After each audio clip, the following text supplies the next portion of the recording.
Здравейте, зрители, последователи на канала ми Щастливи съдби. Казвам се Гери. Както обикновено ще се заредим с положителни мисли и накрая на видеото ще ви дам едно хубаво положително утвърждение. Но преди това ще ви кажа какъв се очертава да бъде деня. Денят се очертава да бъде, че всички ваши действия трябва внимателно да бъдат обмислени. Домакините много трябва да внимават в къщи с своите действия, думи и дела, особено спрямо техните половинки. Запазете хармонията, семейната хармония в вашия дом.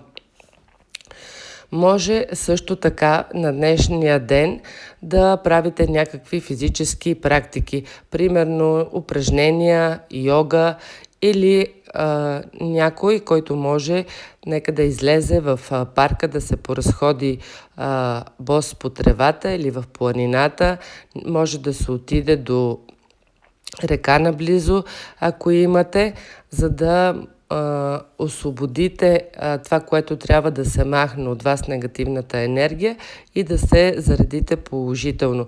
Също така може в вашия дом да си запалите една свеж, така пламъка да гори, да я наблюдавате и да си мечтаете и да си казвате какво искате да ви се сбъдне.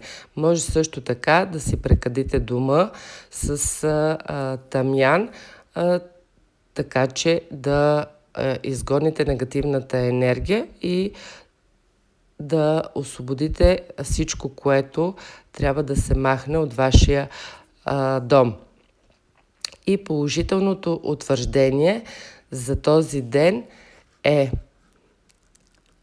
заслужавам да бъда щастлива и успешна във всичко, което правя. Създавам своята реалност с моите мисли и чувства и тя е изпълнена с радост. Всичките ми мечти и желания се сбъдват, защото вярвам в тяхната осъществимост. Благодаря, благодаря, благодаря. Заслужавам да бъда щастлива и успешна във всичко, което правя. Създавам своята реалност с моите мисли и чувства и тя е изпълнена с радост. Всичките ми мечти и желания се сбъдват, защото вярвам в тяхната осъществимост. Благодаря, благодаря, благодаря. Заслужавам да бъда щастлива и успешна във всичко, което правя. Създавам своята реалност с моите мисли и чувства и тя е изпълнена с радост. Всичките ми мечти и желания се сбъдват, защото вярвам в тяхната осъществимост. Благодаря, благодаря, благодаря. В този ден и молитвите биват чути.